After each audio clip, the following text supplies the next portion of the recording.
Hurricanes Rangers game 6, Canucks Oilers game 5 tonight here in the NHL. Guys, welcome into PuckTime, powered by WagerTalk. I'm Andrew. I have Bryan with me today to break down these two games. And Bryan, well, we continue to see it. These teams, they stay alive. They're down 3-1. We saw Carolina. We saw Boston last night, Colorado. Now it isn't just about staying alive anymore. It's about continuing and trying to force a game 7. Welcome in, Bryan. Do you think Carolina can force a game 7? You know, it's interesting. We kind of talked about this a little bit before the show. Normally, I've been doing this for a really long time. Normally, if a team is up 3-0, the team that's down figures their season's over. You get a bad performance, and it's a 4-0 sweep. That hasn't worked out in the NHL, and I got to tell you, I've only been handicapped in the NHL for 7 years. I've got such a love for the players in this league. They're tough. They don't give up. You mentioned Carolina. They just looked terrible. Well, they didn't look terrible. I just couldn't get the victories early on. But it's gotten to the point where on any night, it doesn't matter what the series record is, these guys don't quit. And that's a situation we're finding in now. And the Rangers took that early lead, and they dominated Carolina last few years in regular season. They got to be feeling really good. Now they can't put them away. And they always say if you give a team a chance, they're going to take it. And you got to knock them down and keep them down. The Rangers haven't been able to do that. This Carolina team has shown a lot of heart. And even though the Rangers match up very well against them, Carolina actually, I believe, in the series so far has outscored them by a goal so far in this series. So it could go either way. And anytime a series is going like that, I have to take a look at the underdog. If you can give me plus money with two teams that are matched up as well as these two are, that's the side I'm looking to take in this one. It makes a lot of sense to me, Bryan. I mean, look, we can tip our hats. We can show the respect, as you just did, to Carolina for these teams that are coming back and not quitting, not going out without a fight. But as you mentioned, now it's a numbers game. Now it's looking at the numbers and saying, all right, maybe they were down 3-1. They were in it in all the games. Like, that's one thing, Bryan, about this series compared to some other series maybe. There hasn't been one blowout throughout this series, really, right? They've all been tight. They've all been close. New York just had that extra edge over the first handful of games. Now it's been Carolina getting that late third period goal, getting the overtime goal. I mean, they were down at one point and they scored, I believe it was, 2 or 3 unanswered goals to get them the victory there, the kind of team that they are. But as you mentioned, looking at the price here, I'm seeing at DraftKings minus 166 is what DraftKings is showing. We're seeing plus 140 the other way. Over 5.5 is shaded towards the under in this game. And you know what? The New York Rangers have been a good road team, actually, in the playoffs and throughout the regular season as well. They were a good road team. Of course, MSG is a great place to play in. Carolina, of course, we know they've been scoring goals, but guess what? The last time they played their games at home against Carolina didn't go very well. They're supposed to be a team with a great, great home ice advantage. They did not prove that when they were playing at home the last time around. So they've earned the right to come back and play a home game. We'll see how they play. But, one thing I like, Bryan, is when you don't have to lay chalk on a total. A lot of times when you see a total you like in the NHL, it's 6.5 over minus 120, 125, 5.5s. They're always over minus 120, 125. Today, I have the opportunity to bet some places plus 105 on the over 5.5 here in this one. I believe the Stars come out to play in this one. I think that we've got 2 good goaltenders, especially Shesterkin. Whether the Rangers win or the Hurricanes win, I believe we will see goals here. And the Hurricanes have to have some confidence.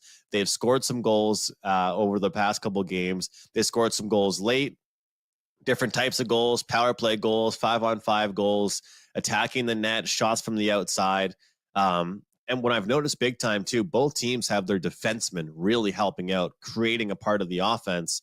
And so when we see all these highlight reel saves from, Shesterkin and Anderson, you could have a series like, let's put it this way. Last night, the Colorado and Dallas game, maybe one or two tough goals, I guess, for the goaltenders. But I think overall, anybody that watched that game would agree there were still some magnificent saves made in that game, Brian, even though the game soared over the total. Some great, great saves, but the game still went over. So the fact is, elimination game, whether the favorite or the underdog, whether the team's leading or not wins this game, I think we get over 5.5 here. I've seen a lot of goals from both teams over the past couple of games. And the thing is, a lot of the goals have been coming late in the games. So if I can even get a couple early ones, Brian, I feel like I'm sitting pretty here with a 5.5 and something.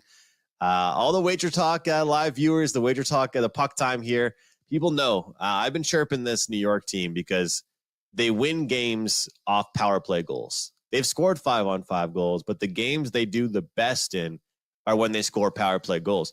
Carolina's finally started scoring some power play goals, but they still have the worst power play, I believe, in the playoffs of the teams that are still out there. So, we get one or two power play goals, get a couple goals in the third period as well. I think we can get over 5.5, but I will say, to be completely transparent, I think I mentioned this to you the other day.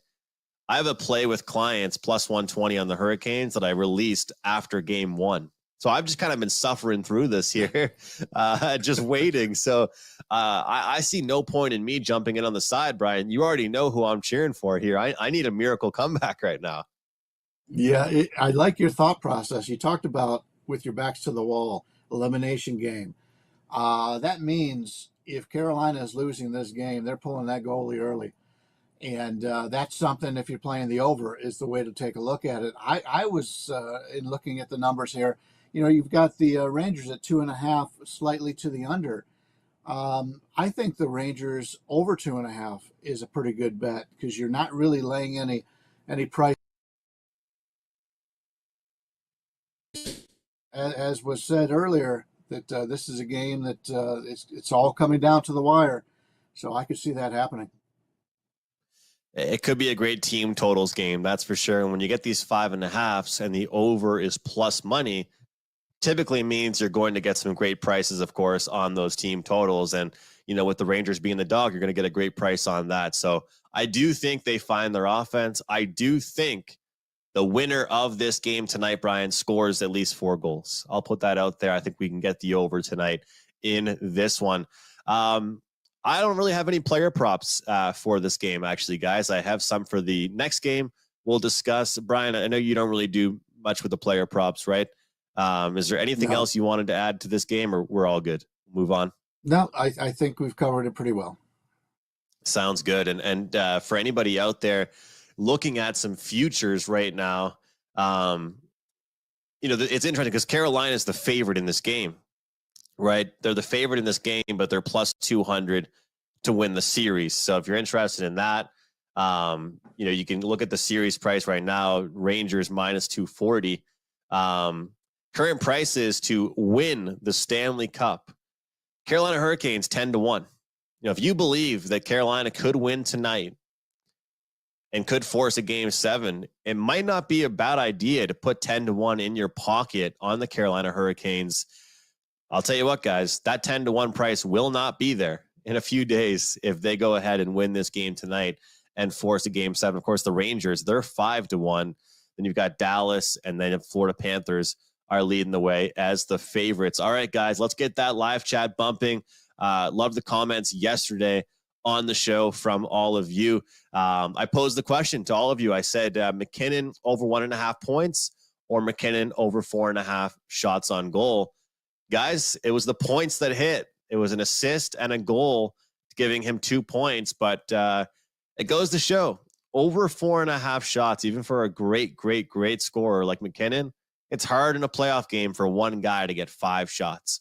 So keep in mind, even though it might sound kind of crazy playing a guy to get 2 points in a playoff game, 5 shots also hard to come by tonight. So today's episode, guys, leave a comment below. Will the Rangers finish the series off, or do the Hurricanes stay alive? We want to know. We're going to check back after the show. You guys comment below. Let us know what you think. Subscribe to our channel. Hit the like button on YouTube here. You can find both Brian and myself at WagerTalk.com. Okay, Brian, there's been so much said about this Western Canadian series, whether it's just been the goaltending battle, the goaltending switch from Skinner to Pickard in Edmonton, Vancouver, Rick Tocchet, who I think is a great coach, calling out. He said we've got 12 players not playing up to their expectations. Pettersson has been called out by his coach. He hasn't been keeping any secrets. He's been very straightforward with his team. But now the Oilers, road favorites in this one, after barely scraping by and winning that last game. What do you have for us as the series returns to Vancouver? Yeah, that was an exciting game. I happened to be watching that one, and then it looks like Edmonton has it in the bag, and then Vancouver scores that goal. And then right afterwards, not long after that, the Oilers get the game-winning goal. And it would have been a shame for the Oilers to lose that game because they had dominated. In fact, since game one that Vancouver wins, Vancouver, I think, was a better team in the opening game. But since that time, Edmonton's been the better team in my regard. And this line is telling you that they expect Edmonton to get to victory here. It's not often that you've got a team in the home dog role like Vancouver is in this situation.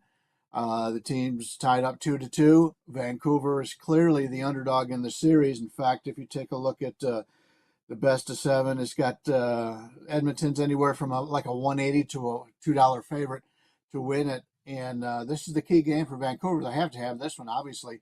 Don't want to fall behind 3-2 and then have to go back to Edmonton. And I'd mentioned how well that the Oilers have played the last three games. If you take a look at the Money Puck website, and they have the deserve to win meter, and they also have the expected goals, it's been all Edmonton lately. And I expect that to continue a little bit here. The number's a little bit cheap in my regard. It opened at 145. It stayed that way a couple places, but I'm looking here in Vegas at Circa, which is in the sports book at the Westgate Superbook. They're in the 134, 135 range.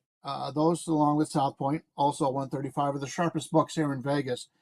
And so they're taking some money here on Vancouver. They think Vancouver has a chance, but I prefer the Edmonton side here. It's hard to turn it on and turn it off. And when Vancouver got that tying goal, it looked like they started to believe a little bit. And then like a minute later, they lose the game.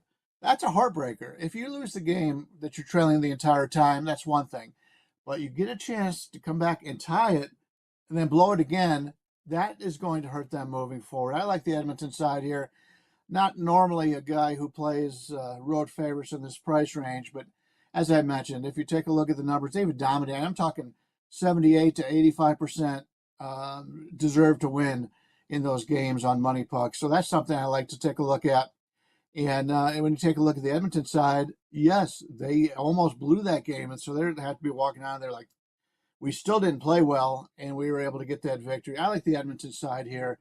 I think that's the way to go in this one. And Vancouver's a team that has really overperformed their metrics pretty much all season long. Hats off to Vancouver. But I think this is the night that Edmonton dominates the entire game and gets that victory. All right, looking towards the Edmonton side in this one. Brian, I like using that website as well. I just think that there's great information there. It really kind of lets you know about how the game went, the script, but also it lets you know about how individual players are doing and learn line combos and such. And I think that really helps you with your handicapping.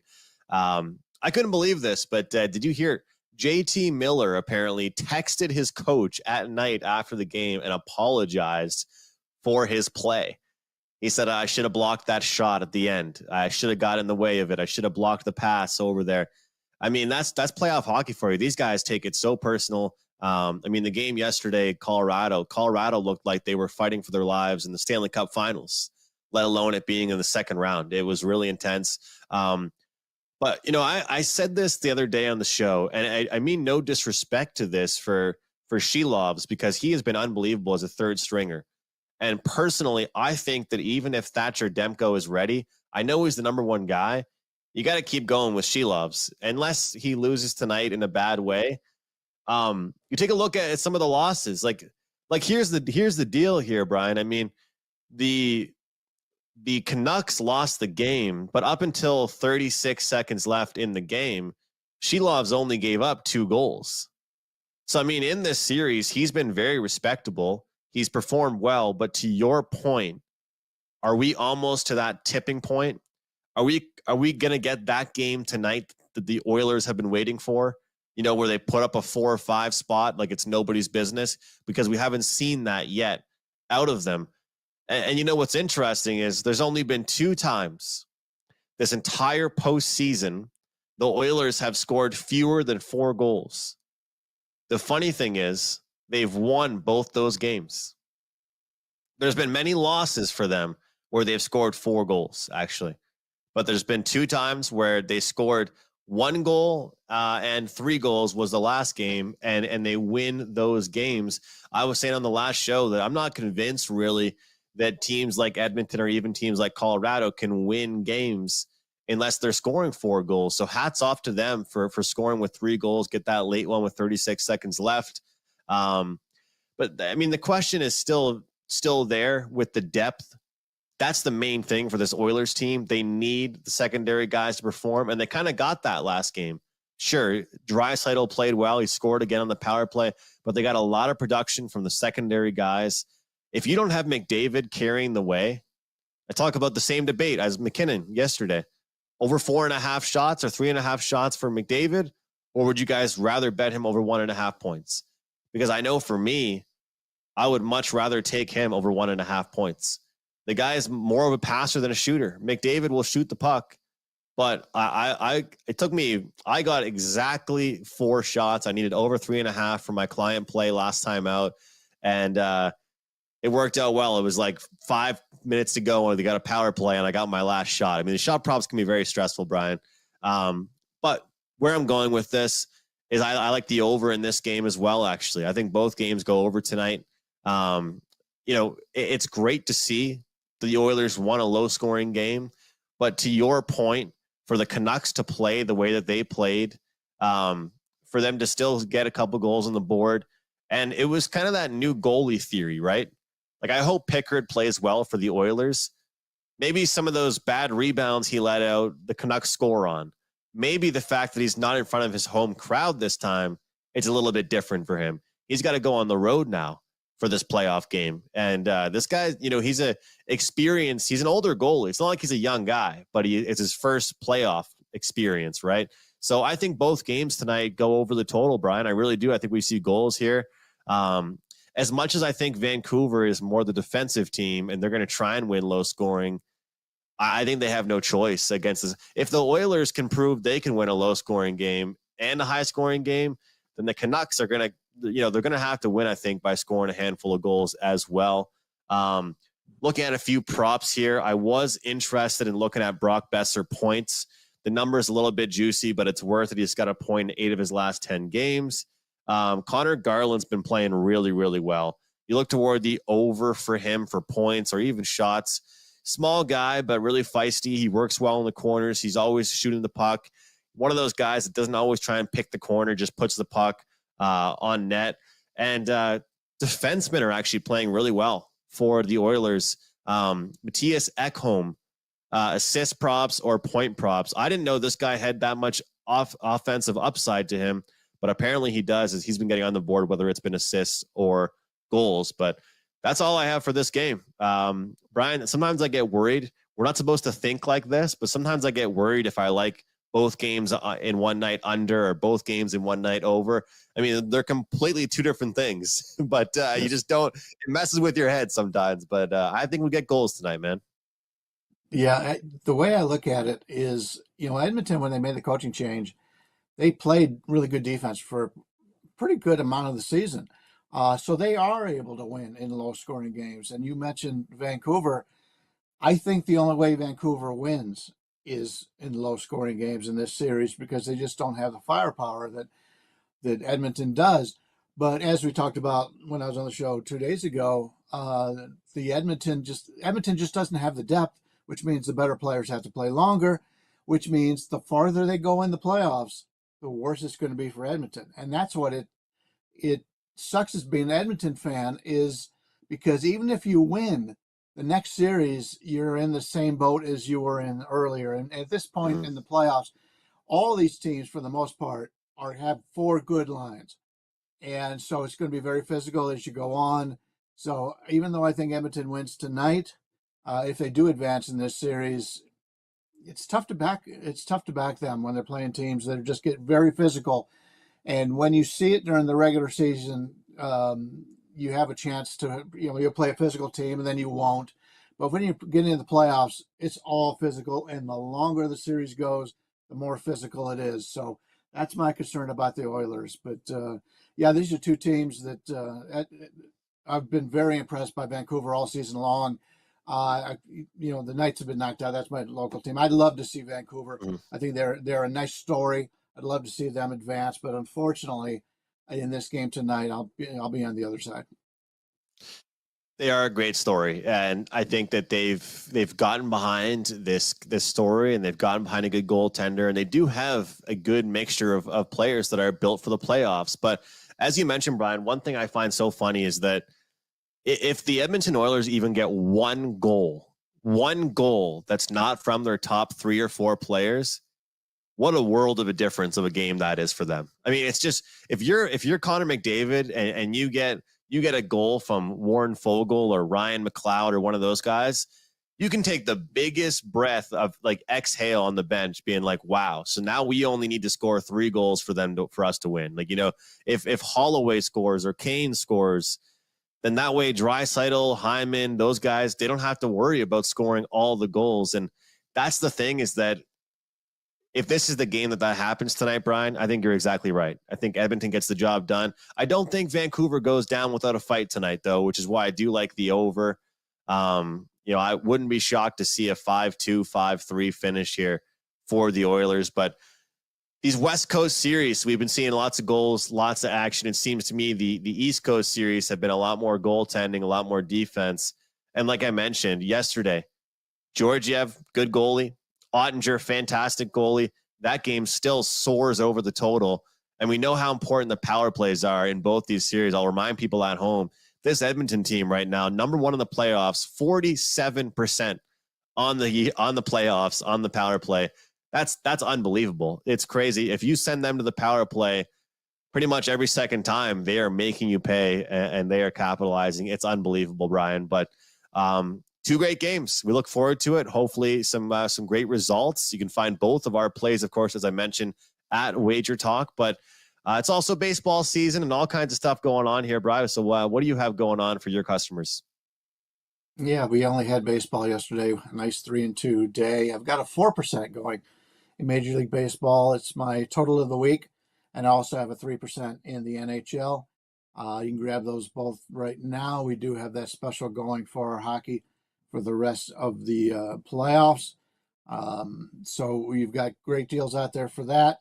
Baseball is really coming around as of late. And even though I don't handicap the WNBA, another sport we can take advantage of. We got some really good handicappers on the site that do that.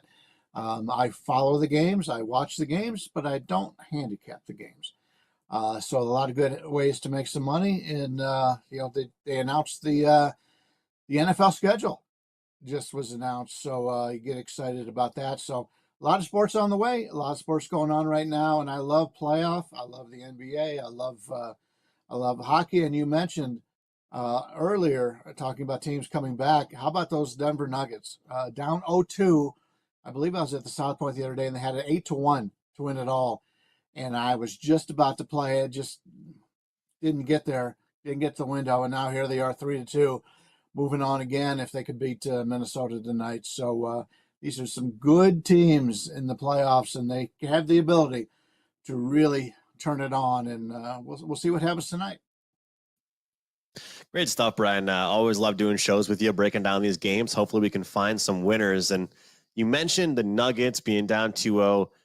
You've done segments before on Wager Talk today and PuckTime. We've talked a lot about live betting. And I was saying to a friend of mine that I actually think that live betting might be more profitable in the playoffs for different sports than it might be during the regular season. And a simple reason being, I believe, is that there's too many games to focus on in the regular season. And every team has a bad game in the regular season and a night off, a game that this guy's not shooting well, this guy's not skating well. But yesterday, for example, look, I don't bet the NBA every night. I follow it. You know, I release a handful of plays. I'm very low volume with it. I pick my spots. But I mean, the closing number was 15.5, I believe, on the Celtics. I got them 7.5 live.